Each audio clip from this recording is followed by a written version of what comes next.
പടം പറയുന്നൊരു സമയത്തിൻ്റെ ഇമ്പോർട്ടൻസ് ആ സമയം അത് ഭയങ്കര റിലവൻ്റ് ആണ്. അപ്പോൾ അത് പിന്നീട് അതിനെക്കുറിച്ച് ചിലപ്പോൾ നമുക്ക് ആലോചിച്ചിട്ട് കാര്യമില്ല. അന്നത് പറയണമായിരുന്നു ചിന്തിച്ചിട്ട് കാര്യമില്ല. അവരുടെ ഓറയിൽ നിന്നുകൊണ്ട് ഉള്ള ഒരു സിനിമയല്ല എന്നുള്ളത് അവർക്കറിയാം. പക്ഷെ അവരുടെ പ്രസൻസ് ആവശ്യമാണ്. അവർക്ക് അതിനുള്ള സിറ്റുവേഷൻസ് ഉണ്ട് താൻ.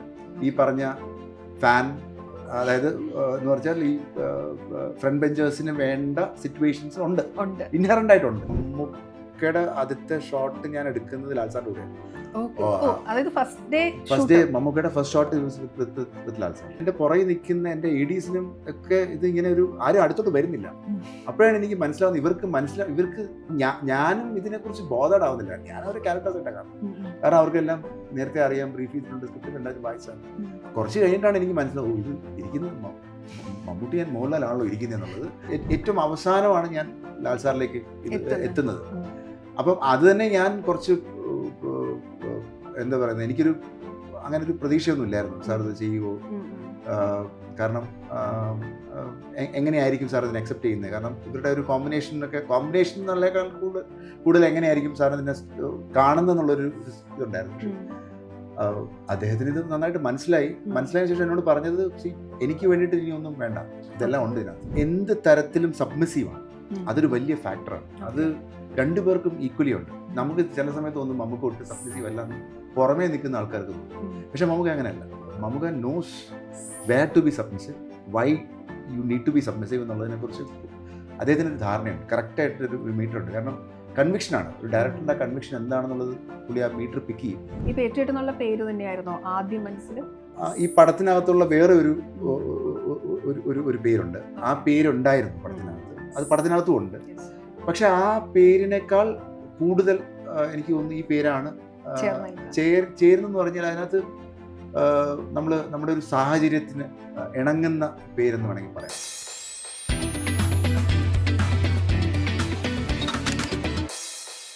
മനുഷ്യേട്ടാ, ഏറ്റവും കൂടുതൽ ആൻറ്റിസിപ്പേറ്റ് ചെയ്യുന്ന ഒരു മൂവിയാണ് പേട്രിയറ്റ്.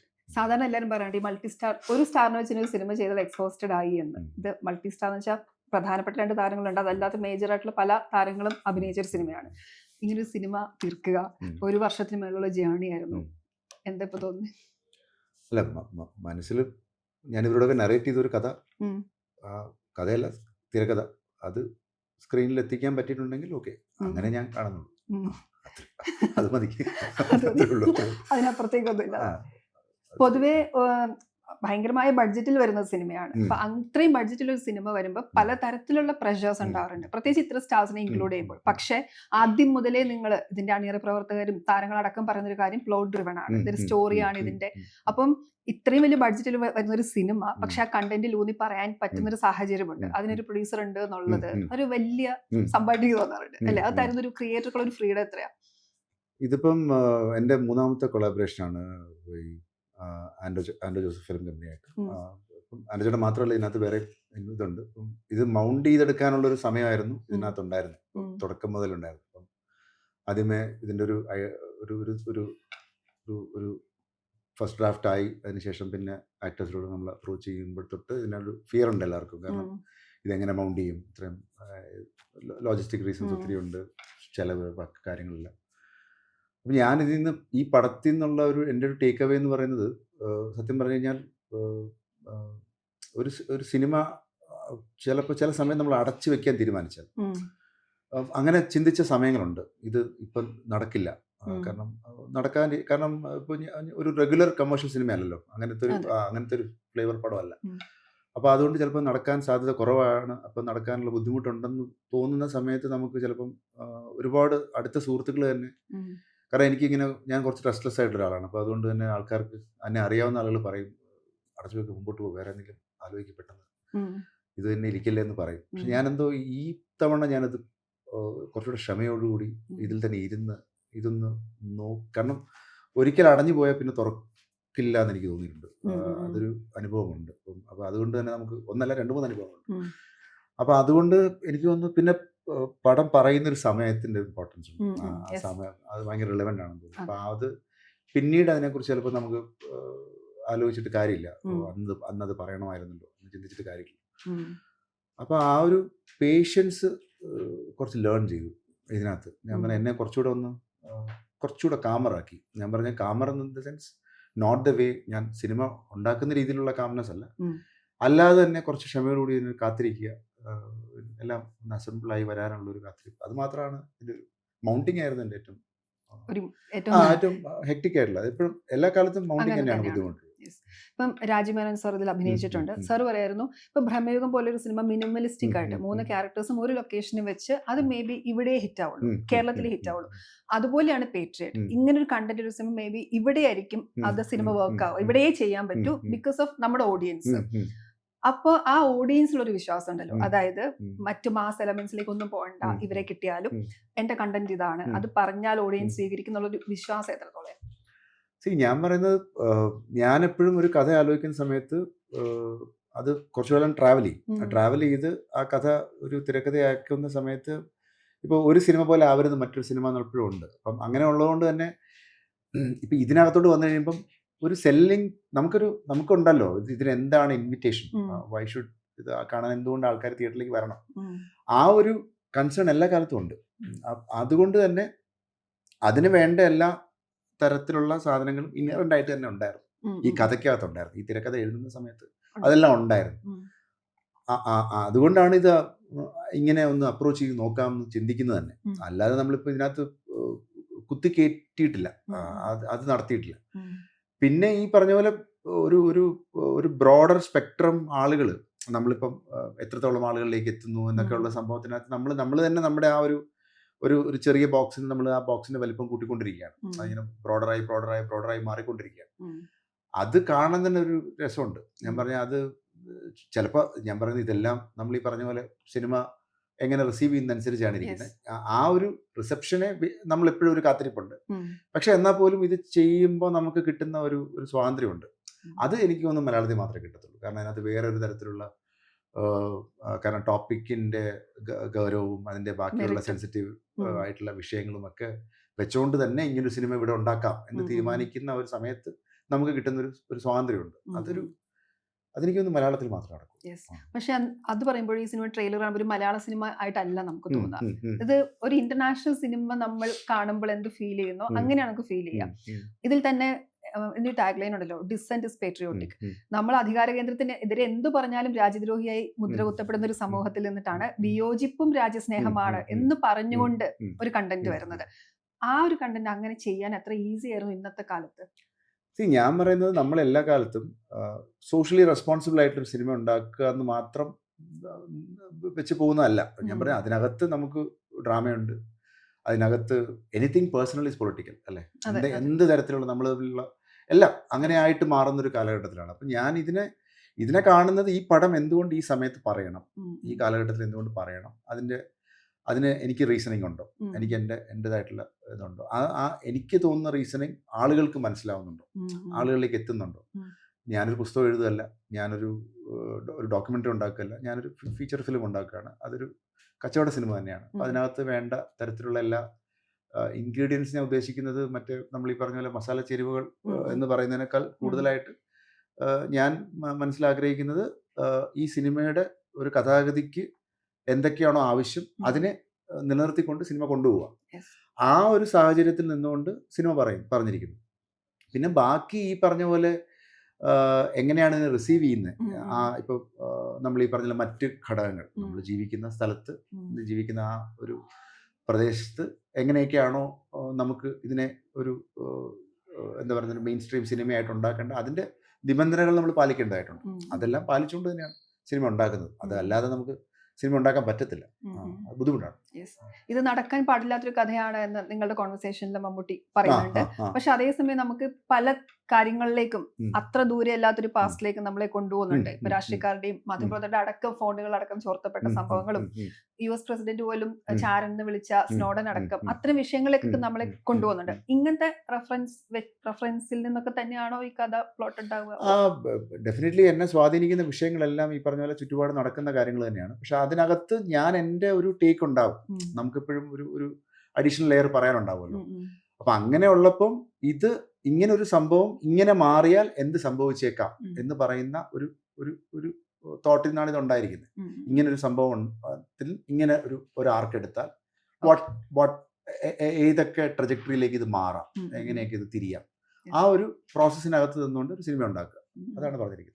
ഇപ്പൊ ട്രെയിലർ ഭയങ്കര ഫാസ്റ്റായി, അതിന്റെ പേസ് ഭയങ്കര രസമാണ് ട്രെയിലർ കണ്ടിരിക്കാൻ. ഇപ്പൊ സിനിമ പലരും സംസാരിച്ചതിൽ നിന്ന് മനസ്സിലാവുന്ന സിനിമയും അതേ ഒരു പേസിലാണ് പോവുക.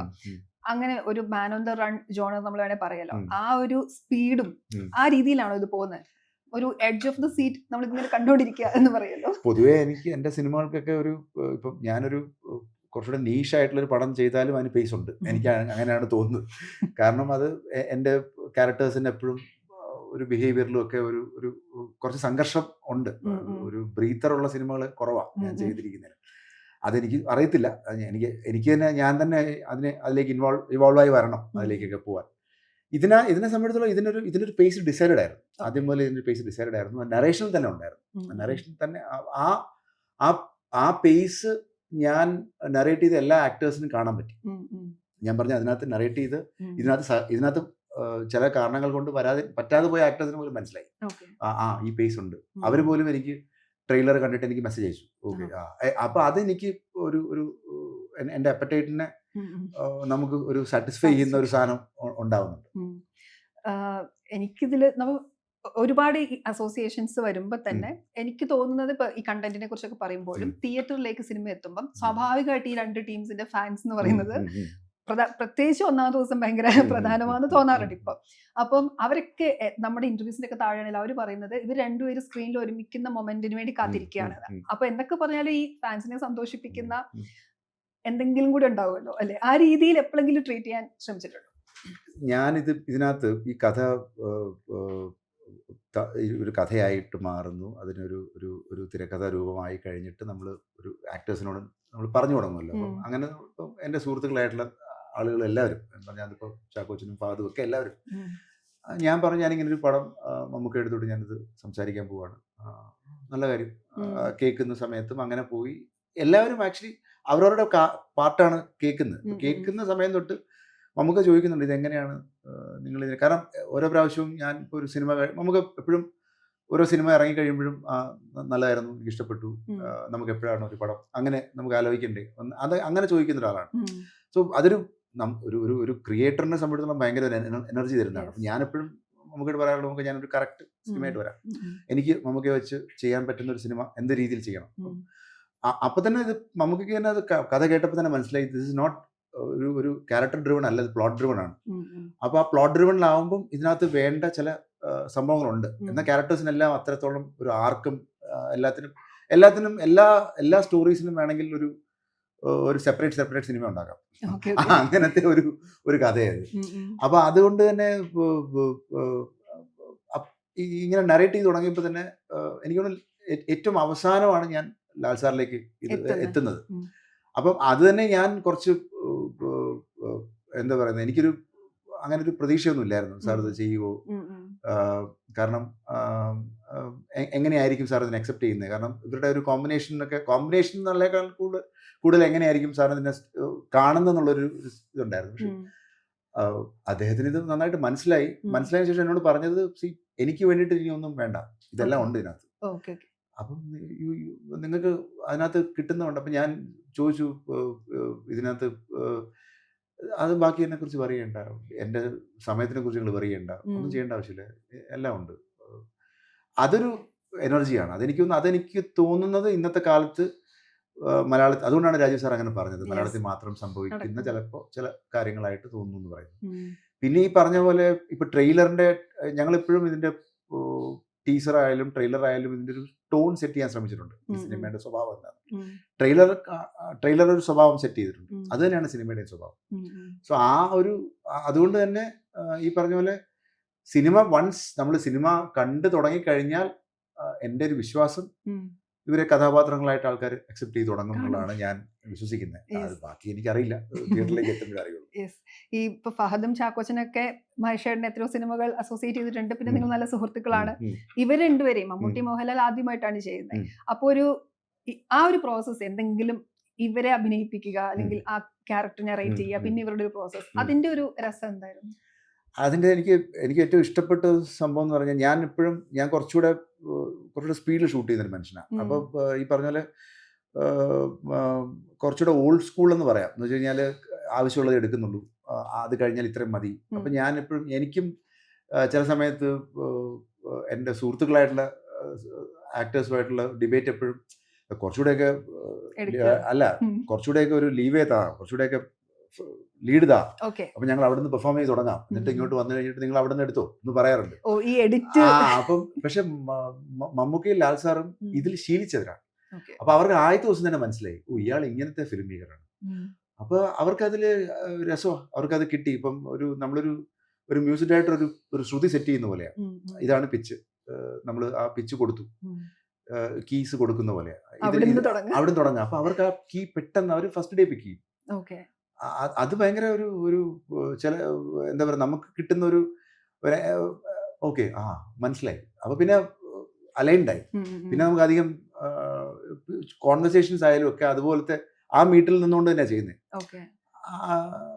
എനിക്ക് കുറച്ച് അങ്ങനെ ഭയങ്കര ഹെക്ടിക് ആയിട്ട് തോന്നിയില്ല. ഞാൻ അങ്ങനെ എനിക്ക് ഭയങ്കര ചില്ലായിരുന്നു. എന്ന് വെച്ച് കഴിഞ്ഞാൽ കൊള്ളാലോ, രസമുണ്ടല്ലോ. ആൾക്കാർ എന്നോട് ചോദിച്ചിരുന്നു ഇത് എങ്ങനെ ഉണ്ടായിരുന്നു ഇവർ രണ്ടുപേരും. കാരണം എനിക്കൊന്ന് മമ്മൂക്കയുടെ ആദ്യത്തെ ഷോട്ട് ഞാൻ എടുക്കുന്നത് ലാൽ സാറിന്റെ കൂടെയാണ്. ഫസ്റ്റ് ഡേ മമ്മൂക്കയുടെ ഫസ്റ്റ് ഷോട്ട് വിത്ത് ലാൽ സാർ. അപ്പം സിനിമയിൽ ഞാൻ സിനിമയുടെ ഞങ്ങൾ ഷൂട്ട് ചെയ്യുന്ന ഞാൻ മമ്മൂക്കയുടെ, കാരണം ലാൽ സാറിനെ വെച്ച സിനിമ തുടങ്ങി, വി സ്റ്റാർട്ടഡ് വിത്ത്. അപ്പൊ ലാൽ സാറിനെ വെച്ച് തുടങ്ങി, മമ്മൂക്ക ജോയിൻ ചെയ്ത സമയത്ത് മമ്മൂക്കയുടെ ആദ്യത്തെ ഷോട്ട് വിത്ത് ലാൽ സാറായിരുന്നു. അപ്പൊ കുറച്ചു നേരം കഴിഞ്ഞിട്ടാണ് എന്റെ പുറകെ നിൽക്കുന്ന എന്റെ എഡീസിനും ഒക്കെ ഇത് ഇങ്ങനെ ആരും അടുത്തോട്ട് വരുന്നില്ല. അപ്പോഴാണ് എനിക്ക് മനസ്സിലാവുന്നത് ഇവർക്ക് ഞാനും ഇതിനെക്കുറിച്ച് ബോധേഡാവുന്നില്ല. ഞാൻ അവരുടെ ക്യാരക്ടേഴ്സ് ആയിട്ടാണ് കാണുന്നത്. കാരണം അവർക്കെല്ലാം നേരത്തെ അറിയാം, ബ്രീഫ് ചെയ്തിട്ടുണ്ട്, സ്ക്രിപ്റ്റ് രണ്ടായിരം വായിച്ചാണ്. കുറച്ച് കഴിഞ്ഞിട്ടാണ് എനിക്ക് മനസ്സിലാവും ഇത് ഇരിക്കുന്നത് മമ്മൂട്ടി ആൻഡ് മോഹൻലാലാണല്ലോ ഇരിക്കുന്നത് എന്നുള്ളത്. പിന്നീടാണ് നമ്മൾ അനലൈസ് ചെയ്യുന്നത്. അപ്പോൾ ഞാൻ കാണുന്നത് കുറച്ച് അത് വിട്ട് നിന്ന് കണ്ടു കഴിഞ്ഞാൽ തന്നെ നമുക്ക് കുറച്ച് സമാധാനമുണ്ട്. ഇപ്പൊ പറയാറുണ്ട് മോഹൻലാൽ ഒരു സ്പോണ്ടേനിയസ് ആക്ടറാണ്, പക്ഷെ മമ്മൂട്ടിയുടെ പ്രോസസ് ചിലപ്പോൾ വേറെയാണ്. അങ്ങനെ തോന്നി എന്തെങ്കിലും ഡിഫറൻസ് ഉണ്ടോ? ഡെഫിനറ്റ്ലി രണ്ടുപേർക്ക് രണ്ട് വർക്കിംഗ് സ്റ്റൈലാണല്ലോ. അപ്രോച്ച് വേറെയാണ്, അണ്ടർസ്റ്റാൻഡിങ് വേറെയാണ്, എല്ലാം വേറെയാണല്ലോ. ഞാൻ പറയുന്നത് എനിക്കെപ്പോഴും രണ്ടുപേരുടെയും ഒരു വലിയ ഭയങ്കര ഒരു എന്താ പറയുന്നത്, നമ്മളോടെല്ലാം എന്ത് തരത്തിലും സബ്മിസീവാണ്. അതൊരു വലിയ ഫാക്ടറാണ്. അത് രണ്ടുപേർക്കും ഈക്വലി ഉണ്ട്. നമുക്ക് ചില സമയത്ത് തോന്നും നമുക്ക് ഒട്ടും സബ്മിസീവ് അല്ല എന്ന് പുറമേ നിൽക്കുന്ന ആൾക്കാർക്ക് തോന്നും. പക്ഷെ നമുക്ക് അങ്ങനെയല്ല. നമുക്ക് knows where to be submissive, why you need to be submissive എന്നുള്ളതിനെ കുറിച്ച് അദ്ദേഹത്തിന് ഒരു ധാരണയുണ്ട്, കറക്റ്റായിട്ടൊരു മീറ്റർ ഉണ്ട്. കാരണം കൺവിക്ഷനാണ്, ഒരു ഡയറക്ടറിൻ്റെ കൺവിക്ഷൻ എന്താണെന്നുള്ളത് പുള്ളി ആ മീറ്റർ പിക്ക് ചെയ്യും, എങ്ങനെയാണ് ഇയാൾ പോകുന്നത് മനസ്സിലാക്കും. അത് കഴിഞ്ഞ് പിന്നെ ആ ഇതിലേക്ക് കൊണ്ടുവരിക. ഇപ്പം നമ്മൾ ലാൽ സാറിനെ കുറിച്ച് നമ്മൾ സ്പോണ്ടേനിയസ് എന്ന് പറയുമ്പോഴും ഈ സ്പോണ്ടേനിറ്റി ഉണ്ടാവുന്ന എവിടുന്നാണ്? നമ്മൾ കൊടുക്കുന്ന ബ്രീഫിങ്ങിൽ നിന്നാണ് ആ സ്പോണ്ടേനിറ്റി പുള്ളി ഉണ്ടാക്കിയെടുക്കുന്നത്. അതിനകത്ത് നമ്മൾ ചില സമയത്ത് ചില കാര്യങ്ങൾ ഇങ്ങനെ സംഭവിക്കും, അതുണ്ടാവും. അതിനെ പ്രോസസ്സ് ചെയ്ത് നമുക്ക് കുറച്ചുകൂടെ കൊണ്ടുപോകാൻ പറ്റും. ആ ഒരു രീതി ഉണ്ടാവുന്നുണ്ട്. ഇതിനകത്ത് എനിക്ക് എൻ്റെ പേഴ്സണൽ എക്സ്പീരിയൻസിനകത്ത് ഞാൻ ഇവരെ ക്യാരക്ടറിൽ നിന്ന് മാറി കണ്ടിട്ടില്ല. കാരണം അവരൊരിക്കലും കാരണം ഓറ ഉപയോഗിച്ചിട്ടില്ല. ഞാൻ പറഞ്ഞ അവരുടെ ഓറയിൽ നിന്നുകൊണ്ട് ഉള്ള ഒരു സിനിമയല്ല എന്നുള്ളത് അവർക്കറിയാം. പക്ഷെ അവരുടെ പ്രസൻസ് ആവശ്യമാണ്. അവർക്ക് അതിനുള്ള സിറ്റുവേഷൻസ് ഉണ്ട് താനും. ഈ പറഞ്ഞ ഫാൻ, അതായത് എന്ന് പറഞ്ഞാൽ ഈ ഫ്രണ്ട് ബെഞ്ചേഴ്സിന് വേണ്ട സിറ്റുവേഷൻസ് ഉണ്ട്, ഇൻഹറന്റ് ആയിട്ടുണ്ട്. അപ്പൊ പിന്നെ അതിനെ എക്സ്പ്ലോർ ചെയ്താൽ മതി നന്നായിട്ട്. ഓർഗാനിക്കായിട്ട് ഉണ്ട്. ഇപ്പൊ ട്രെയിലറിൽ തന്നെ അവരൊന്നിച്ചാൽ ബ്ലാസ്റ്റ് എന്ന് പറയുമ്പോൾ തന്നെ നമുക്ക് തിയേറ്ററിൽ കാണാനുള്ള ഒരു സാധനങ്ങൾ അതിനകത്തുണ്ട്. ഇപ്പൊ എനിക്ക് തോന്നുന്നു വിനയ് ഫോർട്ട പറഞ്ഞു മൾട്ടിപ്പിൾ ടേക്സ് എടുപ്പിക്കും, എന്നിട്ട് എന്താ അപ്പൊ ആലോചിക്കത്രേ ഇനി അഭിനയിക്കുന്ന മോശമായിട്ടാണ്. അപ്പൊ ചിലരുടെ കേസിൽ അങ്ങനെയും ഉണ്ട് തോന്നുന്നല്ലേ മഹേഷേട്ട ഷൂട്ട് ചെയ്യുമ്പോൾ? അതാന്ന് വെച്ചാൽ നമ്മള് റിതം പിക്ക് ചെയ്യാന്ന് പറയില്ലേ. ഇപ്പൊ നമ്മളൊരു ഫിലിം മേക്കറുടെ റിതം ഒരാൾ പിക്ക് ചെയ്യാന്ന് പറയുന്നത് അതിപ്പോ ആക്ടേഴ്സ് മാത്രമല്ല, ടെക്നീഷ്യൻസ് ആയാലും ഒരു സൗണ്ട് റെക്കോർഡിസ്റ്റ് ആയാലും സിനിമോഗ്രാഫർ ആയാലും എല്ലാവരും ഒരു റിതം പിക്ക് ചെയ്യുക. ഒരു സിനിമോഗ്രാഫർ ആണെങ്കിൽ കുറച്ച് ദിവസം കഴിയുമ്പോൾ നമുക്ക് ഒരു ലെൻസ് ആവശ്യമില്ലാതെ വരും. നമുക്ക് മനസ്സിലാവും തുടങ്ങി കഴിഞ്ഞ് കുറച്ച് ദിവസം കഴിയുമ്പോഴേക്ക് ഈ പടത്തിന്റെ ലാംഗ്വേജ് ഇതാണ്. അപ്പൊ പിന്നെ ഈ സെറ്റ് ഓഫ് ലെൻസുകൾ നമ്മൾ മാർക്ക് ചെയ്ത് കഴിഞ്ഞു, ഈ പടത്തിന് ഇത്രയൊക്കെ ഉള്ളൂ, പിന്നെ മറ്റത് ആവശ്യമില്ല എന്ന് പറയുന്ന പോലെ ഇത് നമുക്ക് എന്തെടുക്കണം എന്തെടുക്കണ്ട എന്നുള്ളത് ചില ആക്ടേഴ്സിന്റെ എക്സ്പീരിയൻസ് കൊണ്ട് ഉണ്ടാകുന്ന ഒരു സംഭവമാണ്. Yes, yes. അവർക്ക് മനസ്സിലാവും ഉം. ഓക്കെ ഏത് ഋതത്തിലാണ് ഇത് പോകുന്നത്, ആ ഋതം പെട്ടെന്ന് പിക്ക് ചെയ്യുന്ന ഒരുപാട് ആളുകളുണ്ട്. ഉം. പക്ഷെ ചിലർ ഇത് ഇപ്പം വിനയുടെ കേസിൽ ഇപ്പൊ പറഞ്ഞതിന്റെ കാരണം എന്ന് വെച്ച് കഴിഞ്ഞാൽ മാലിക്കിൽ ആക്ച്വലി ഏറ്റവും കോംപ്ലക്സ് ക്യാരക്ടർ വിനയുടെ ആയിരുന്നു. ആ, yes. ഉം, ഉം. സുലൈമാൻ അല്ല, ഡേവിഡ് ആയിരുന്നു കൂടുതൽ കോംപ്ലക്സ്. ഉം. ഡേവിഡിനാണ് സ്ക്രീൻ സ്പേസും കൂടുതൽ. ഉം. അപ്പം ആ ക്യാരക്ടറിനാണ് ഒത്തിരി ആർക്കുള്ളത്. Yes. അതുകൊണ്ടാണ് Layers. അതുകൊണ്ടാണ് അദ്ദേഹത്തിന്റെ കാരണം അത് ഒരു ഒരു ഒരു ഒരു പോയിന്റിലൊക്കെ അത് വളരെ തിന്നാണ്. ഉം. അത് അങ്ങോട്ട് മാറിയാൽ ഇത് ഇപ്പുറത്തോട്ട് മാറും. ഉം. അത് ക്യാച്ച് ചെയ്യാനുള്ളൊരു പോയിന്റ് ഭയങ്കര ബുദ്ധിമുട്ടായിരുന്നു. Yes. ആ ഒരു ബുദ്ധിമുട്ടായിരുന്നു ചിലപ്പോൾ വിനയ് അന്ന് ഉണ്ടായിട്ടുണ്ടാവുക. ഉണ്ടായിരുന്നത്. ഇതില് അത് ചോദിക്കുന്നത് ശരിയാണോ എന്ന് എനിക്കറിയില്ല. ഇപ്പം great Indian traitor or patriot അല്ലെങ്കിൽ are you A police or terrorist എന്ന് ചോദിക്കുമ്പോൾ എനിക്ക് നിങ്ങൾക്ക് നല്ലവരാ കെട്ടവരാന്ന് ആ കുട്ടി മറ്റേ കമലഹാസനോട് നായകൻ ചോദിക്കുന്നത് അങ്ങനെ അങ്ങനെയല്ല. അതിനകത്ത് ഡെഫിനേഷൻ ഓഫ് പേട്രിയറ്റ് എന്ന് പറയുന്ന ഒരു സാധനത്തിന്റെ ഒരു ഒരു ഒരു ഒരു പൂർണ്ണത കിട്ടണം ഇതിനകത്ത് വരുന്നത് പടം കണ്ടു തീരുമ്പോഴാണ്. തീരുമ്പോഴാണ് നമുക്ക് മനസ്സിലാവുന്നത്. അപ്പം അങ്ങനെ ഉള്ളത് തന്നെ ഈ ചോദ്യം ഇപ്പം നമ്മൾ ഈ കഥാപാത്രത്തിനുള്ളിൽ തന്നെ പലപ്പോഴായിട്ടുള്ളൊരു ചോദ്യമാണ്, ഒരു സെൽഫ് തോട്ടാണ്. അപ്പം അത് ഒരു ഒരു ഒരു മോണോലോഗായിട്ടും പിന്നീട് അത് വേറൊരു രൂപമായിട്ടും ഒക്കെ മാറുന്നുണ്ട് സിനിമയ്ക്കകത്ത്. അതിനെ ഇവര് ഞാൻ പറഞ്ഞ ആ ഒരു ക്വസ്റ്റ്യനെ അഡ്രസ് ചെയ്യാനായിട്ടുള്ള ഒരു സമയം,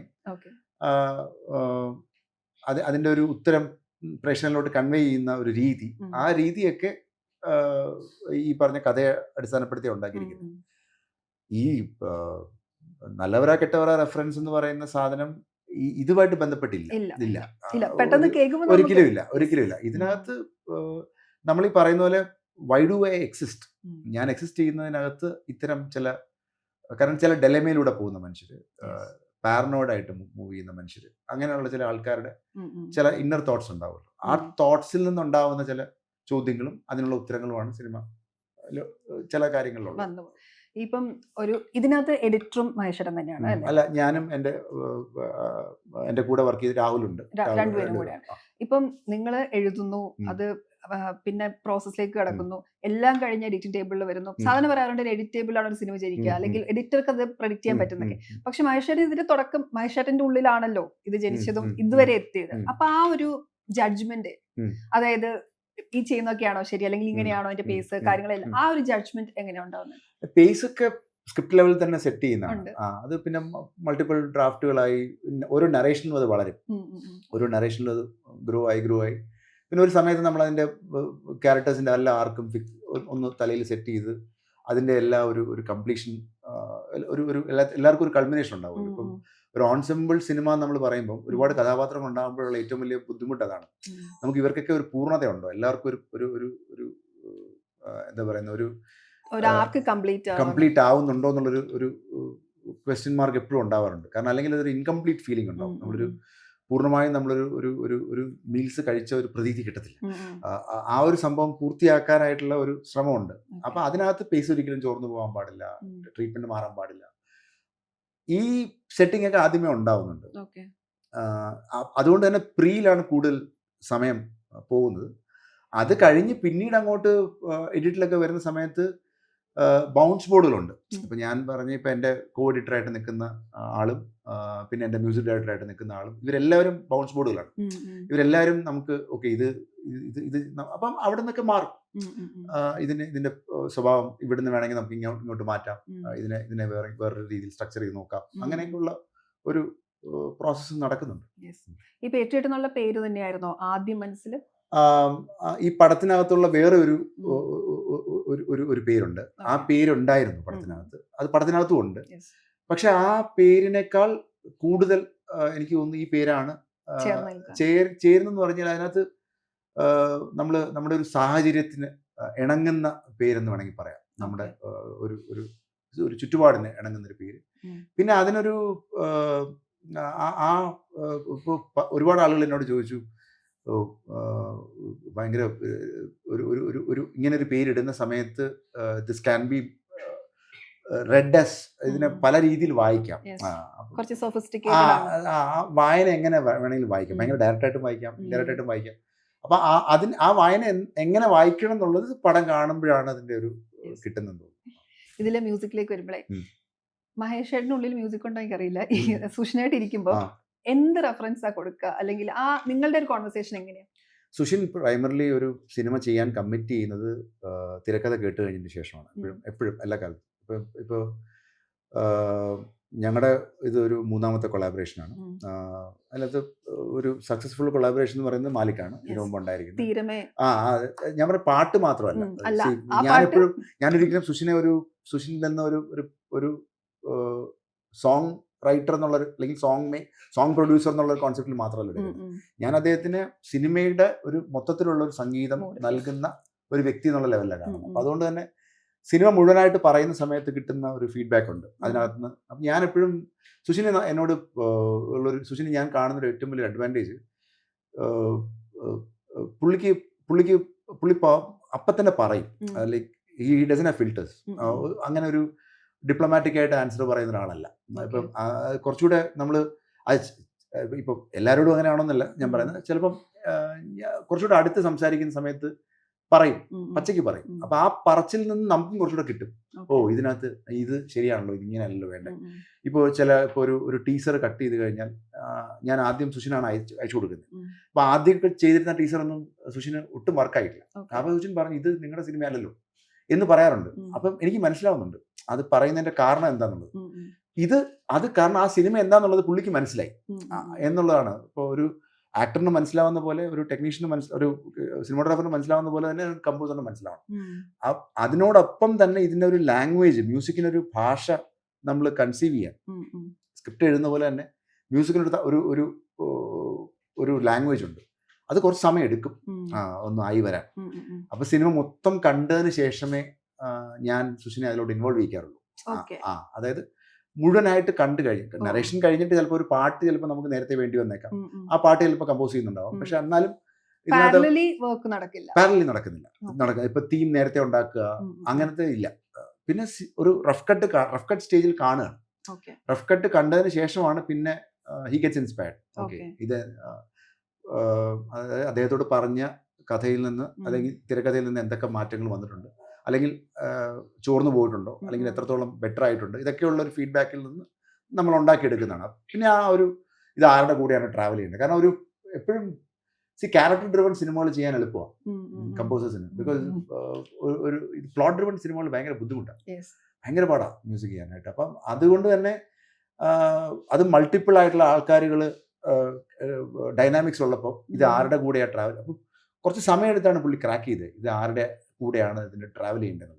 അപ്പൊ അത് ക്രാക്ക് ചെയ്ത് കഴിയുമ്പോൾ പിന്നെ വരുന്ന സാധനങ്ങളെല്ലാം ഭയങ്കര ഇൻട്രസ്റ്റിംഗ്. ചില എഡിറ്റേഴ്സ് പറയും ഒരു ഫസ്റ്റ് കട്ട് കഴിഞ്ഞാൽ കൊടുക്കാന്ന് പറഞ്ഞില്ല, അതുകൊണ്ട് ചില ചെയ്യുമ്പോൾ വേറെ പാട്ടൊക്കെ ഇട്ട് അങ്ങനെയൊക്കെ എഡിറ്റ് ചെയ്യാന്ന്. മനുഷ്യന് ചെയ്യുമ്പോൾ സാധാരണ ഞാൻ അങ്ങനെ ഈ പടത്തിനകത്ത് അങ്ങനെ റെഫറൻസ് ഉപയോഗിച്ച് ചെയ്തിട്ടില്ല. കാരണം ഇതിന്റെ ഒരു പേസ് കുറച്ചുകൂടെ ഞാൻ ചെയ്തതിൽ എനിക്ക് ഏറ്റവും കൂടുതൽ പേസ് കൂടിയ പടം ഇതാണ്. അപ്പം അതുകൊണ്ട് തന്നെ ഞാൻ ആ പേസ് നമ്മളൊരു മ്യൂസിക് വെച്ച് കട്ട് ചെയ്ത് കഴിഞ്ഞാൽ, എനിക്ക് അങ്ങനെ ഒരു മ്യൂസിക് വെച്ച് എഡിറ്റ് ചെയ്യുന്നൊരു രീതി ഉണ്ട്. കുറച്ച് സിനിമകൾ ഞാൻ അങ്ങനെ എഡിറ്റ് ചെയ്തിട്ടുണ്ട്, ഒരുപാട് പടങ്ങൾ ചെയ്തിട്ടുണ്ട്. എഡിറ്ററായിട്ട് നിൽക്കുമ്പോഴും ഡയറക്ടറായിട്ടുള്ളപ്പോഴും ഒക്കെ. ഇപ്പോൾ സീസണൊക്കെ മൊത്തം മ്യൂസിക് വെച്ച് കട്ട് ചെയ്ത പടമാണ്. കാരണം അല്ലെങ്കിൽ അത് കിട്ടില്ല, അങ്ങനത്തെ ഇച്ചിരി ബുദ്ധിമുട്ടായിരുന്നു. മ്യൂസിക് സാധനം ചിലപ്പോൾ ഒരു ടെമ്പോ ആയിരിക്കും, അല്ലെങ്കിൽ നമുക്ക് ഇഷ്ടപ്പെടുന്ന ഒരു ഗ്രൂവ് ആയിരിക്കും, അതൊക്കെ വെച്ചിട്ട് എഡിറ്റ് ചെയ്യുന്ന സംഭവം. ഇതിനകത്ത് ഈ പേസ് കൃത്യമായിട്ട്, ഈ സിനിമയുടെ പേസ് നമുക്ക് സൗണ്ട് ഇല്ലാതെ കിട്ടിയാൽ മാത്രമേ മ്യൂസിക്കലി അത് ഗ്രോ ആവത്തുള്ളൂ. അതുകൊണ്ട് ഞങ്ങൾ അങ്ങനെ മ്യൂസിക് ഇല്ലാതെയാണ് അത്. റെഫറൻസുകളൊക്കെ വെച്ചിട്ടുണ്ടായിരുന്നു, പക്ഷെ പിന്നീട് അതൊക്കെ ഒഴിവാക്കിയിട്ട് ഇല്ലാതെ എങ്ങനെ കണ്ടു നോക്കാം എന്നുള്ള തീരുമാനത്തിലേക്ക് എത്തി. അത് തന്നെയാണ് മ്യൂസിക് കമ്പോസറിനും ഇഷ്ടപ്പെടുന്നത്. കാരണം നമ്മൾ ചില സമയത്ത് ചില റെഫറൻസുകളിൽ സ്റ്റിക്ക് ഓൺ ആവും. അത് ഭയങ്കര ബാധ്യതയല്ല, കാരണം നമ്മൾ പിന്നെ ഒട്ടും ഇപ്പൊ ചില പാട്ടുകൾ കമ്പോസേഴ്സ് പാടി അയക്കും, ട്രാക്ക് പാടും. ഇപ്പൊ തീരമേ സുഷിൻ പാടിയ വെർഷൻ അധികം ആരും കേട്ടിട്ടില്ല, അധികാരമൊന്നുമില്ല, ആരും കേട്ടിട്ടില്ല, പുറത്തിറങ്ങിയിട്ടില്ല. അപ്പോൾ പക്ഷേ തീരമയുടെ സുഷിന്റെ വേർഷൻ ഇഷ്ടപ്പെടുന്ന ഒരുപാട് അതിന്റെ ടെക്നീഷ്യൻസ് ഉണ്ട്. അപ്പൊ പക്ഷെ കാരണം അതിലേക്ക് ട്യൂൺഡായി ആ ഒരു സംഭവം നമ്മൾ ഈ പറഞ്ഞ പോലെ ചില സമയത്ത് റെഫറൻസ് ഉപയോഗിച്ച് കഴിഞ്ഞാൽ ചിലപ്പോൾ നമ്മൾ അതിലേക്ക് ട്യൂൺ ഉണ്ടാവും. പിന്നെ നമുക്ക് വേറെ എന്ത് കിട്ടിയാലും നമുക്ക് അതിൽ ഒരു സന്തോഷം കണ്ടെത്താൻ പറ്റുന്നില്ല, പറ്റാതെ വരുന്ന ഒരു സമയമുണ്ട്. അതുകൊണ്ട് മാത്രമല്ല ഞാൻ പറയുന്നത്, എനിക്ക് തോന്നുന്നത് ചില സിനിമകൾക്ക് ഇതിൻ്റെ ഒരു താളം വ്യക്തമായിട്ട് മനസ്സിലാവണമെങ്കിൽ ഈ സംഗീതത്തിൻ്റെ പാർട്ട് നമ്മൾ മാറ്റിവെച്ച് ഒന്ന് കണ്ടു നോക്കണം. അപ്പോഴാണ്, ആ സമയത്താണ് നമുക്ക് അതിനെ മനസ്സിലാവുന്നത്, ഇതിൻ്റെ പേസ് കറക്റ്റ് ആണോ, ഗ്രാഫ് കറക്റ്റ് ആണോ, ഡിപ്പ് എവിടെയാണ് ഇരിക്കുന്നത്, എവിടെയായത് ഹൈ. കാരണം ഒരു സിനിമ എപ്പോഴും പറയും ഇങ്ങനെ നല്ല ഹൈ അല്ലേ ആൾക്കാർ ചോദിക്കും, നന്നായിട്ട് ഹൈ ഉണ്ടാവണമെങ്കിൽ ലോ ഉണ്ടാവണം, അല്ലാതെ ഹൈ ഉണ്ടാവില്ല. അപ്പോൾ ഒരു ഗ്രാഫ് ഉണ്ടാവുകയാണ്. അപ്പോൾ ആ ഗ്രാഫ് കറക്റ്റായിട്ട് കൊണ്ടുവരണമെങ്കിൽ നമുക്കിതൊന്നും ഇല്ലാതെ, ഈ ഗ്രാഫ് ഉണ്ടാക്കുന്ന എലമെന്റ്സ് ഇല്ലാതെ നമുക്കൊന്ന് കണ്ടു നോക്കണം. എന്നിട്ട് വേണം നമ്മൾ അതിനകത്ത് അടുത്തടുത്ത ലെയറുകൾ ഉണ്ടാവാൻ. ഈ ഇപ്പം ലോജിസ്റ്റിക്കലി ഇത് ചെയ്തെടുക്കുക എന്നുള്ളത് എനിക്ക് തോന്നുന്നു ആർട്ട് ഒരു പക്ഷേ അല്ലെ അത്ര ഇമ്പോർട്ടന്റ് ആണ്. ഒരുപാട് ലൊക്കേഷൻസ് ഉണ്ട്, പല രാജ്യങ്ങളുണ്ട്, പല എയർക്രാഫ്റ്റ് അടക്കം പല കാര്യങ്ങൾ ഉപയോഗിക്കുക. ഇത് നടത്തിയെടുക്കുക അല്ലെങ്കിൽ അപ്രൂവ് ആയി കിട്ടുക എന്നുള്ളതിന്റെ പിന്നിൽ വലിയ യാത്ര ഉണ്ടായിരുന്നു. ആ തുടക്കം മുതലേ ഞാൻ പറഞ്ഞില്ലേ, മൗണ്ടിങ്ങിൽ ഉണ്ടായിരുന്ന ഒരു തടസ്സം ഇതാണ്. കാരണം ആക്ടേഴ്സ്, ഞാൻ ഇതിനകത്ത് ലീസ്റ്റ് ബോധേഡ് അല്ല, ഏറ്റവും കുറഞ്ഞ എഫേർട്ട് എടുത്തിരിക്കുന്ന ആക്ടേഴ്സിനെ കൺവിൻസ് ചെയ്യാൻ, ഏറ്റവും കുറഞ്ഞ എഫേർട്ട് എടുത്തിരിക്കുന്നത്. കാരണം എല്ലാ ആക്ടേഴ്സും കൺവിൻസ്ഡ് ആയി പെട്ടെന്ന് തന്നെ കൺവിൻസ്ഡ് ആയി. പക്ഷെ ഇതെങ്ങനെ മൗണ്ട് ചെയ്യുന്നുള്ള ഡൗട്ട്ഫുൾ ആയിരുന്നു. കാരണം ഇതിന്റെ ചാലഞ്ച് അതുപോലത്തെ ചാലഞ്ച് ഉണ്ടായിരുന്നു. അപ്പോൾ അതിനാണ് ഈ പറഞ്ഞ പോലെ നമ്മൾ വിശ്വസിക്കുന്ന ഈ പറഞ്ഞ പോലെ ഇൻവെസ്റ്റേഴ്സും നിർമ്മാതാക്കളും എല്ലാവരും വരുന്നതും. പിന്നെ ഒരു ഫ്രീഡം കിട്ടണമല്ലോ നമുക്ക്, അല്ലാതെ നമുക്ക് ഇതിനകത്തൊരു ഒരു കോർപ്പറേറ്റ് നേച്ചറിലല്ലല്ലോ നമ്മുടെ സിനിമ വർക്ക് ചെയ്യുന്നത്. ഇതൊരു കോർപ്പറേറ്റ് നേച്ചറിലേക്ക് പോകുന്ന സിനിമയാണെങ്കിൽ നടക്കില്ല. This film won't happen because അതിനകത്ത് ഒത്തിരി പെർമിറ്റേഷൻ കോമ്പിനേഷൻസ് ഒരുപാടുണ്ടാവും. ഇതിനു മുമ്പ് അനലിറ്റിക്സ് ഒരുപാടുണ്ടാവും. കാരണം ഇതിനൊരു എക്സാമ്പിൾ പറയാനില്ല എനിക്ക്. ഇതുപോലെ ഏത് സിനിമയാണ് മലയാളത്തിൽ നിന്ന് ചോദിക്കാൻ എനിക്കില്ല, എനിക്കറിയില്ല. അതൊരു വലിയ ചാലഞ്ചായിരുന്നു. ഇപ്പൊ ഇതുപോലെ ആയിരിക്കും എന്ന് പറഞ്ഞു കാണിക്കാൻ ഇല്ല, അങ്ങനെ ഒരു സാധനം ഇല്ലായിരുന്നു. മമ്മൂക്ക തന്നെ നമ്മുടെ ഇന്റർവ്യൂവിൽ പറഞ്ഞത്, ഈ സിനിമ വിചാരിച്ച ഫലം ഉണ്ടാക്കിയാൽ അത് ടെക്നിക്കലി ഒരു പുതിയ ഹൈറ്റിലേക്ക് മലയാളം സിനിമ എത്തും എന്നുള്ളതായിരുന്നു. ആ രീതിയിൽ ഇതിന്റെ ഒരു ആന്റിസിപ്പേഷൻ ഭയങ്കര വലുതാണല്ലോ. അപ്പൊ അത് നിർവഹിക്കുന്ന ഒരു ഉത്തരവാദിത്വം, അല്ലെങ്കിൽ ഇനി ഇങ്ങനെ ഒരു സിനിമ ചെയ്യാൻ പലരെയും മോട്ടിവേറ്റ് ചെയ്യാൻ ഒക്കെ ഇത് ചിലപ്പോൾ സാധിക്കുമായിരിക്കാം. അത്രയും മമ്മൂക്ക പറഞ്ഞതിനകത്തുള്ള മലയാള സിനിമ ഇന്നത്തെ കാലത്ത് ഒത്തിരി പുതിയ രീതിയിൽ എക്സ്പ്ലോർ ചെയ്തുകൊണ്ടിരിക്കുകയാണ്. ഫോം വൈസ് ഒത്തിരി രീതിയിലുള്ള എക്സ്പെരിമെന്റേഷൻ നടന്നുകൊണ്ടിരിക്കുന്ന സമയമാണ്. മമ്മൂക്ക പറഞ്ഞ ഒരു ഏറ്റവും വലിയ പോയിന്റ് എന്ന് പറയുന്നത്, ഒരു വിഷയം, കോംപ്ലക്സ് ആയിട്ടുള്ള ഒരു പ്ലോട്ട് ഡ്രിവൺ കഥ ബഡ്ജറ്റിൽ വർക്കൗട്ട് ചെയ്തെടുക്കാൻ പറ്റുകയാണെങ്കിൽ then it will be like, അത് വർക്ക് ആവുകയാണെന്നുണ്ടെങ്കിൽ ദെൻ അത് കുറേ അധികം ആൾക്കാർക്ക് കുറച്ചുകൂടെ, കാരണം നമുക്ക് ഈ പറഞ്ഞ പോലെ എന്റർടൈൻമെന്റിന് ഒരു എൻഗേജിങ് ഫാക്ടർ ആണല്ലോ. ഞാൻ എന്റർടൈൻമെന്റിനെ ഡിഫൈൻ ചെയ്യുന്ന എപ്പോഴും എൻഗേജിങ് ആയാൽ എന്റർടൈൻമെന്റ് ഉണ്ടെന്നുള്ളതാണ്. അപ്പം അവിടെ നമുക്ക് ഈ പറഞ്ഞ പോലെ കുറച്ചുകൂടെ ഖനം കൂടിയ കണ്ടന്റുകളും നമുക്ക് ഇങ്ങനെയും കൂടെ പറയാം എന്നുള്ള ഒരു ധൈര്യം കിട്ടിയാൽ ദെൻ കുറേ അധികം ഡോറുകൾ തുറക്കപ്പെടും എന്നാണ് നമുക്ക് ഉദ്ദേശിച്ചത്. ഓക്കെ. ഇപ്പം മഹേഷന്റെ കരിയറിൽ എനിക്ക് തോന്നുന്നു മാലിക്കുന്നൊരു സിനിമ എല്ലാവരും ഇപ്പോഴും ആവശ്യപ്പെടാറുണ്ട്, തിയേറ്ററിൽ കാണാൻ കൊതിയാകുന്നു എന്ന്. അങ്ങനെ പിന്നീട് ചിന്തിക്കാറുണ്ടോ, ഒന്ന് തിയേറ്ററിൽ ഒന്നുകൂടെ റിലീസ് ചെയ്യാം, അല്ലെങ്കിൽ? അത് ആക്ച്വലി റിലീസ് ചെയ്യാനുള്ള ഒരു ശ്രമം നടത്തിയിരുന്നു. പക്ഷെ അതിനകത്തൊരു കരാറുണ്ട്, ഈ പ്ലാറ്റ്ഫോമായിട്ടൊരു കരാറുണ്ട്. അപ്പൊ അതിനകത്തൊരു ക്ലോസ് ഉണ്ട്, ഇത്ര കാലത്തേക്ക് അതിനൊരു അവരുടെ കയ്യിലാണ് ആ കണ്ടന്റ് ഇരിക്കുന്നത്. സോ നമുക്ക് അങ്ങനെ കാരണം അത് ആ സമയത്ത് ഒരു പ്ലാറ്റ്ഫോമിൽ അത് ഒറിജിനലായിട്ട് വന്നതാണല്ലോ. അപ്പൊ അതിൻ്റെതായിട്ടുള്ള ഒരു കരാറുണ്ട്. അപ്പൊ ആ കരാറ് ഭേദിച്ചുകൊണ്ട് നമുക്ക് ചെയ്യാൻ പറ്റത്തില്ല. കാരണം അത് എനിക്ക് തോന്നുന്നു തിയേറ്ററിൽ കണ്ടത് ആകെ നാഷണൽ അവാർഡ് കമ്മിറ്റിയിൽ ഇരിക്കുന്ന ആൾക്കാരാണ്. വിഷ്ണു അതിന്റെ സൗണ്ട് ഡിസൈനർക്ക് നാഷണൽ അവാർഡ് കൊടുത്ത സമയത്ത് അവന് പോലും അത്, കാരണം അവന്റെ വർക്ക് പ്രഷർ കണ്ടിട്ടില്ല.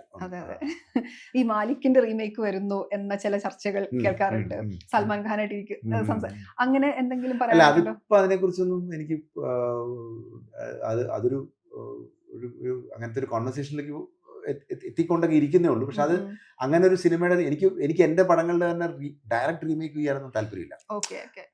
കാരണം ഞാനത് ചെയ്ത് കഴിഞ്ഞു, എന്റെ എക്സൈറ്റ്മെന്റ് കഴിഞ്ഞു, അതിന്റെ ഹൈ കിട്ടി. അതിൻ്റെ വേറെ എന്തെങ്കിലും ഒരു ഫോം ആയിരിക്കും ചിലപ്പോൾ. ഞാൻ അതിൻ്റെ ഒരു ഐഡിയ കോൺസെപ്റ്റ് അതിനകത്ത് നിന്ന് ചിലപ്പോൾ എന്തെങ്കിലുമൊക്കെ ആയിരിക്കാം ഉണ്ടാവാൻ സാധ്യതയുള്ളത്. പക്ഷെ അതൊക്കെ ഒരു ഏർലി ടോക്സ് എന്നൊക്കെ നമുക്ക് പറയാൻ പറ്റത്തുള്ളൂ. ഇപ്പോൾ ഒന്നും അതിനകത്തൊന്നും ഒരു ഇപ്പം സൽമാൻ ഇതിന്റെ ട്രെയിലർ ഷെയർ ചെയ്ത സമയത്ത് എല്ലാവരും ഇങ്ങനെ ചോദിച്ചു, അപ്പോൾ ഇങ്ങനെ ഒരു പടം വരുന്നു എന്ന് പുള്ളി അറിഞ്ഞു കഴിഞ്ഞിട്ട് ചോദിച്ചു ട്രെയിലർ എവിടെയാണെന്ന് ചോദിച്ചു. ട്രെയിലർ അയച്ചു, പുള്ളി ഷെയർ ചെയ്തു. അതുപോലെ കമൽഹാസനായിട്ട് സിനിമ ചെയ്യുന്നു ചർച്ചകളും അതുണ്ടായിരുന്നു. അത് കമൽ സാർ തന്നെയാണ് പറഞ്ഞത്. അതൊരു സിനിമയുടെ സീക്വലാണ്. അതും ഞങ്ങളിങ്ങനെ അത് പല കാര്യങ്ങളും അലൈൻഡ് ആവണം. ഞാൻ നേരത്തെ പറഞ്ഞ പോലെ നമ്മളിപ്പോൾ പറഞ്ഞ പോലെ ഒരു കുറച്ച് കാത്തിരിപ്പുണ്ട്, നമ്മൾ പേഷ്യൻസ് ഉണ്ടല്ലോ. ചില സിനിമകൾ ഉണ്ടായി വരാനുള്ള ചില പേഷ്യൻസ് ഉണ്ട്. അപ്പം അത് ചിലപ്പം ആ വെയിറ്റിംഗ് ആണ്. ആ വെയിറ്റിംഗ് ചിലപ്പോൾ അത് ഡിസർവ് ചെയ്യുന്ന വെയിറ്റിംഗ് ആയിരിക്കും അത്. പക്ഷെ ചില സിനിമകൾ ടൈം ലിമിറ്റ്, ടൈം ബൗണ്ടുമാണ്. ആ സമയത്ത് അത് കാരണം അത് ഭയങ്കര കറണ്ടാണ്. ആ കറണ്ടായിട്ട് പറയേണ്ട കാര്യങ്ങൾ അപ്പം പറയണം എന്ന് തോന്നും. അല്ലെങ്കിൽ ചിലപ്പോൾ അത് ഡേറ്റഡ് ആയി പോകും. പല ഫിൽം മേക്കേഴ്സും പറഞ്ഞു കേട്ടിട്ടുണ്ട് ഇപ്പൊ നമ്മുടെ ഓഡിയൻസിന് അതല്ല വേണ്ടത്, അല്ലെങ്കിൽ ആ രീതിയിലുള്ള ഇപ്പൊ അത് ഓഡിയൻസിന് ഇപ്പം കൺവിൻസ്ഡ് ആവണമെന്നില്ല എന്നൊക്കെ.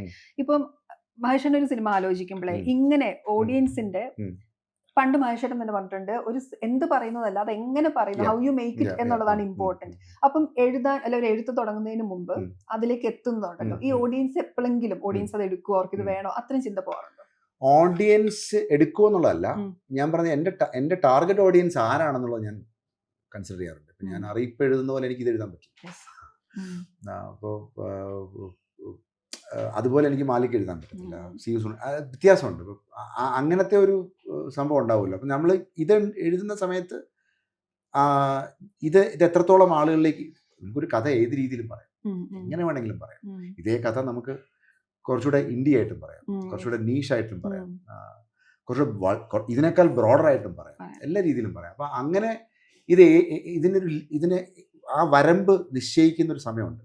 അവിടെ നിന്നുകൊണ്ട് നമ്മൾ ആലോചിക്കുന്ന സമയത്ത് ഇത് കാണാൻ തിയേറ്ററിലേക്ക്, ഞാനിപ്പോഴും ഇപ്പോൾ ഓക്കെ നമുക്ക് ഡിജിറ്റലാണ്, ഇപ്പുറത്തെ ഡിജിറ്റലും സ്ട്രീമിങ്ങും ബാക്കിയൊക്കെ ഉണ്ടെങ്കിൽ പോലും നമ്മളിപ്പോൾ എപ്പോഴും ഞാൻ മനസ്സിൽ വിശ്വസിക്കുന്ന തിയേറ്ററാണ് നമ്മുടെ ഒരു ഈ തിയേറ്ററിലേക്ക് എത്താൻ എന്താണ് ആളുകൾക്കുള്ള invitation, why should they come and watch this film in theatres എന്നുള്ളതിനൊരു ഉത്തരം ഞാൻ ആദ്യം എഴുത്തുകാരെന്നുള്ളതിൽ ഞാൻ കണ്ടെത്തണം. അത് അവിടെ ഞാൻ എന്താ പറയുന്നത്, ഞാൻ ഇവോൾവ് ആയിട്ട് വന്നില്ലെങ്കിൽ, അതിനൊരു സൊല്യൂഷൻ അല്ല ഞാൻ പറയുന്നത്, അതിനൊരു ഉത്തരം എൻ്റെ ഉള്ളിൽ കിട്ടുന്നില്ലെങ്കിൽ ചിലപ്പോൾ ഞാനത് ഉണ്ടാക്കുന്നതിൽ പ്രസക്തി ഇല്ലെന്ന് എനിക്ക് തോന്നുന്നു. ആ ഒരു സംഭവം, കാരണം ഇത് അതിൻ്റെ കണക്ടിവിറ്റി എങ്ങനെയാണ്, ഏതൊക്കെ രീതിയിൽ അത് കണക്റ്റ് ആവുമോ ഇല്ലയോ, അവരെത്രത്തോളം സ്വീകരിക്കും എന്നൊക്കെ ഉള്ളത് എനിക്കൊന്നും നമുക്ക് പറയാൻ പറ്റുന്ന കാര്യങ്ങളല്ല. കാരണം ഞാനതാ നേരത്തെ പറഞ്ഞു, ഞാൻ നറേറ്റ് ചെയ്യുകയാണ് എല്ലാ പ്രാവശ്യവും. ഞാൻ നറേറ്റ് ചെയ്യുമ്പോൾ ഈ നറേറ്റ് ചെയ്യുന്ന സിനിമ സ്ക്രീനിൽ എത്തിക്കാൻ പറ്റുന്നുണ്ടോ, അത് മാത്രമാണ് ഞാൻ ആലോചിക്കുന്നത്. സാധാരണ ചിലര് ചെറിയ ചെറിയ സിനിമകൾ ചെയ്ത് വലിയ സിനിമകൾ എത്തി പിന്നെ അങ്ങനെ ചെയ്യുന്നവരുണ്ട്. പക്ഷെ എനിക്ക് തോന്നുന്നു നിങ്ങൾക്കിപ്പം ഇന്ത്യ സിനിമ ചെയ്യുന്നതും ഇങ്ങനത്തെ ഒരു സിനിമ ചെയ്യുന്നതൊക്കെ ഒരേപോലെ ഇഷ്ടവുമാണ്, മനഃപൂർവ്വം എടുക്കുന്ന ചോയ്സ് കൂടിയാണല്ലോ. ഇപ്പൊ ഒരു മാസ് സിനിമ അല്ലെങ്കിൽ ഒരു വലിയ കൊമേഴ്ഷ്യൽ സിനിമ ചെയ്യാവുന്ന സാഹചര്യം ഇരിക്കെ തന്നെയാണ് ഇപ്പുറത്തെ ഒരു ഇന്ത്യ സിനിമയാണെന്ന് വേണമെങ്കിൽ അങ്ങനെ ചെയ്യുന്നത്. പക്ഷെ അത് തരുന്ന കൂടുതൽ സ്വാതന്ത്ര്യം ഉണ്ടോ, കൂടുതൽ എൻജോയ് ചെയ്യുന്ന എല്ലാ ലിബർട്ടി കൊണ്ടും എൻജോയ് ചെയ്യുന്നത് ചിലപ്പോൾ കുറച്ചുകൂടെ നമുക്ക് കുറച്ചുകൂടെ ഒരു എന്താ പറയുന്ന ഒരു സ്വാതന്ത്ര്യ ഞാൻ പറഞ്ഞ ക്രിയേറ്റീവ് ഫ്രീഡം എപ്പോഴും ഉണ്ട്, എല്ലായിടത്തും ഉണ്ട്. പക്ഷെ നമുക്ക് കുറച്ചുകൂടെ എന്താ പറയുന്ന ഒരു ഹാപ്പിനെസ് നമുക്ക് ചില സമയത്ത് കിട്ടും. അതെന്താന്ന് വെച്ച് കഴിഞ്ഞാൽ നമുക്ക് ആ ഹാപ്പിനെസ് എല്ലാ സ്ഥലത്തും ഉണ്ട്. പക്ഷെ ഞാൻ പറയുന്നത് ഒരു കലർപ്പില്ലാതെയൊക്കെ നമ്മൾ, കലർപ്പെന്ന് ഉദ്ദേശിക്കുന്നത് നമ്മൾ ചില സമയത്ത് നമ്മളിപ്പോൾ ഒരു കഥയ്ക്കകത്ത് നമ്മൾ ഓർഗാനിക്കായിട്ട് വരുന്ന ഒരു സാധനത്തിനകത്ത് തന്നെ നമ്മൾ ആലോചിക്കും, ഇതിനകത്ത് ഇന്ന ബീറ്റുകളുണ്ട്. ആ ബീറ്റ് ആലോചിച്ചിട്ടാണ് ഈ കഥ എഴുതാൻ തുടങ്ങുന്നത്, ഈ തിരക്കഥ എഴുതാൻ തുടങ്ങുന്നത്. മറ്റു സ്ഥലത്ത് അതില്ല. മറ്റു സ്ഥലത്ത് ഞാൻ ഈ പറയുന്ന പോലെ ഓക്കെ അതിനൊരു ഒരു സ്വാഭാവികമായിട്ട് അതിനൊരു പ്രോസസ്സ് ഉണ്ടാവുന്ന സമയത്ത് അതിനകത്ത് നിന്നുകൊണ്ട് തന്നെ നമുക്കൊരു ഒരു ബീറ്റ് ഉണ്ടാക്കി നമുക്ക് കൊണ്ടുപോകാൻ പറ്റും. രണ്ടും എൻജോയ് ചെയ്യാൻ പറ്റണം, അല്ലാതെ നമുക്ക് കാര്യമില്ല. കാരണം ഞാൻ എഡിറ്റർ ആയിരുന്ന എപ്പോഴും എഡിറ്റ് ചെയ്യുന്ന സമയത്തും ഞാനിത് രണ്ടും എൻജോയ് ചെയ്യുന്നുണ്ട്. ഉം. ആ എല്ലാ സ്ട്രീമിലും എൻജോയ് ചെയ്യും. ആ എൻജോയ്മെന്റ് നഷ്ടപ്പെടുമ്പോൾ ചിലപ്പം നമ്മൾ നഷ്ടപ്പെടുക എന്ന് പറയുന്നത് അതിൻ്റെ തോതാണ് കേട്ടോ. അതിൻ്റെ ഒരു കാരണം ചിലപ്പോൾ നമ്മൾ തന്നെ നമ്മുടെ ഒരു ഫോം നമുക്ക് മടുക്കുകയോ പുതിയതായിട്ട് കുറച്ചുകൂടെ വേറെ തരത്തിലേക്ക് മാറും. അത് ചിലപ്പോൾ നമ്മൾ ട്രൈ ചെയ്യും. ഇപ്പൊ ഈ പടത്തിനകത്തും ഒരു വേറെ എന്തെങ്കിലും ഒരു സാധനം ട്രൈ ചെയ്തിട്ടുണ്ടാവും. നയൻതാര കുറെ നാളുകൾക്ക് ശേഷം നമ്മൾ കാണാണ്. അതുപോലെ രേവതി മാമിനെ കുറെ നാളുകൾക്ക് ശേഷം കാണാണ്. ആ ട്രെയിലറിൽ തന്നെ കാണുമ്പോൾ ആ ക്യാരക്ടർ നല്ല രസമുണ്ട്. ബ്യൂറോക്രാറ്റിക് റോളാന്ന് വിചാരിക്കുന്നു. ഈ നയൻതാരയിലേക്ക് എത്തിയത് എങ്ങനെയായിരുന്നു? ഇത് ഇങ്ങനൊരു സിനിമ പറയാൻ നേരത്ത് നമ്മൾ കുറച്ച് ക്യാരക്ടേഴ്സിന് നമ്മൾ ഇങ്ങനെ ആലോചിച്ച് കൊണ്ടുപോകുമല്ലോ. നമ്മളിപ്പോൾ ഇങ്ങനെ ഒരു സംഭവം ഇപ്പം ചില സമയത്ത് നമ്മൾ ആലോചിക്കുമ്പോൾ ഓക്കെ ഇവർ വന്നാൽ ചിലപ്പം ഇൻട്രസ്റ്റിംഗ് ആയിരിക്കും. ഇങ്ങനൊരു ക്യാരക്ടറിന് വേണ്ടിയിട്ട് ഇങ്ങനെ ഇവർ വന്നു കഴിഞ്ഞാൽ ചിലപ്പോൾ ഒരു അപ്പോൾ അങ്ങനെ ഉള്ളതുകൊണ്ട് തന്നെ അവരോട് നമ്മൾ പറഞ്ഞു നോക്കുകയാണ്, കഥ പറഞ്ഞു നോക്കുകയാണ്. കഥ പറയുന്ന സമയത്ത് അവർക്ക് അതിനകത്ത് ഇൻട്രസ്റ്റ് ഉണ്ട്. അവരത് ചെയ്യാൻ ഏറ്റവും എന്താ പറയുന്ന അതിൻ്റെ ഒരു എസൻസ് ചോരാതെ ഈ നമ്മളോട് സഹകരിക്കുക എന്ന് പറയില്ലേ. അപ്പോൾ അല്ലാതെ എത്രത്തോളം ഉണ്ട് അല്ലെങ്കിൽ പക്ഷെ ഡെഫിനറ്റ് ആയിട്ട് എല്ലാവർക്കും ഒരു ആർക്കുണ്ട്. അപ്പൊ ആർക്ക് ഞാൻ നേരത്തെ പറഞ്ഞ എല്ലാവർക്കും ഇപ്പൊ അതാത് കഥകൾ വേണമെങ്കിൽ ഇൻഡിപെൻഡന്റ് ട്രാക്കായിട്ട് ഒരു സിനിമയായിട്ട് വർക്ക് ചെയ്യാൻ പറ്റും. അങ്ങനെ വർക്ക് ചെയ്യാൻ പറ്റുന്ന ഒരു കഥയായത്. അത് മനസ്സിലായി എല്ലാവർക്കും. അതെന്ന് വെച്ച് കഴിഞ്ഞാൽ അങ്ങനെ ചെയ്യുന്നു എന്നല്ല, ഇനി അങ്ങനെ ചെയ്യാൻ പോകുന്നു എന്നല്ല പറയുന്നത്. പക്ഷെ ആ ഒരു ഇപ്പൊ ഞാൻ പറഞ്ഞ ചില ആൾക്കാരുടെ ഒരു പാസ്റ്റ് ഒന്നും മനസ്സിലാക്കാതെ തന്നെ ഒരു സീൻ കൊണ്ട് തന്നെ അവർക്ക് കുറെ സീൻ ചെയ്ത പോലെ ഫീൽ ചെയ്യും എന്ന് പറയുന്ന ഒരു സംഭവം കിട്ടും. അതിന്റെ ഒരു ഡെപ്ത് അതുകൊണ്ട് ചിലപ്പോൾ ചില ഫേസുകൾ നമുക്ക് ഇമ്പോർട്ടന്റ് ആണ്. ചില കാര്യങ്ങൾ നമുക്ക് പ്രസന്റ് ചെയ്യിപ്പിക്കാനായി. ഇപ്പൊ ട്രെയിലർ നമ്മളെ ചേസിംഗ് സീൻ കാണുമ്പോൾ അത് ഒരുപാട് ചർച്ചകൾക്ക് വിധേയമായിരുന്നു അല്ലേ? എനിക്ക് തോന്നുന്നു ആൾക്കാർ ഭയങ്കരമായിട്ട് എക്സ്പെക്ട് ചെയ്യുന്നുണ്ട് അത് കാണാൻ കൂടി സിനിമ. അതെടുക്കുന്നതിന്റെ ഒരു എക്സ്പീരിയൻസ് പറയാമോ? ഞാനിപ്പോൾ നോക്കുമ്പം എനിക്ക് കുറച്ചുകൂടെ അഡ്രിനാലിൻ കൂടിയ സിനിമ, ഇതൊരു കുറച്ചുകൂടെ പേസ് കൂടിയ പടമാണെന്ന് പറയുന്ന സമയത്ത് തന്നെ അതിനോടൊപ്പം തന്നെ ഞാൻ ഇങ്ങനെയും ഒരു സീക്വൻസ് ഇതിനകത്തുണ്ട്. അത് ആ സീക്വൻസ് ഇങ്ങനൊരു സീക്വൻസിന് വേണ്ടി അങ്ങനെ ഒരു സീക്വൻസ് ഉണ്ടാക്കിയതല്ല. ആദ്യത്തെ ഡ്രാഫ്റ്റിൽ തന്നെ ആ സീക്വൻസ് ഉണ്ട്. അപ്പൊ ആ സീക്വൻസിൽ ഹൈ മൊമെന്റ്സ് എന്തൊക്കെയാണെന്നുള്ളത് എനിക്കറിയാം. നമുക്ക് കാണുമ്പം ഡിസ്കസ് ചെയ്യുമ്പം നമ്മുടെ ടെക്നീഷ്യൻസുമായിട്ട് ഡിസ്കസ് ചെയ്യുന്ന സമയത്ത് അല്ലെങ്കിൽ സുഹൃത്തുക്കളായിട്ട് ഡിസ്കസ് ചെയ്യുന്ന സമയത്ത് ഇത് കിട്ടുന്നുണ്ട്. ആ ഹൈ തിയേറ്ററിൽ എങ്ങനെയാണോ നമുക്ക് അപ്പോഴും ഞാൻ ഈ പറഞ്ഞല്ലോ നറേറ്റ് ചെയ്യുമ്പോൾ കിട്ടുന്ന ഹൈ തിയേറ്ററിൽ എത്തിക്കാൻ പറ്റിയാൽ ഞാൻ ഹാപ്പിയാണ്. അപ്പോൾ സിനിമ തിയേറ്ററുകളിൽ എത്തുന്നു. എല്ലാ ആശംസകളും. Thank you so much. Audience cinema മനസ്സിലാക്കി സിനിമ കാണുക. വലിയ ഹിറ്റ് ആവട്ടെ. Thank you.